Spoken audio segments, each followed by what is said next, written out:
ಕಣ್ಣೀರೇಕೆ ಬಿಸಿಯುತ್ತಿರೇಕೆ ಬಾಳುವಿರಲ್ಲ ಹಾಯಾಗಿ ಬಾಳುವಿರಲ್ಲ ಹಾಯಾಗಿ ನಾನಿರುವುದೇ ನಿಮಗಾಗಿ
ನಿಮ್ಮೊಡನಿರುವೆನು ಎಂದು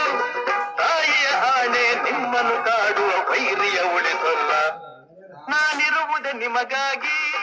ನಾಡಿರುವುದು ನಮಗಾಗಿ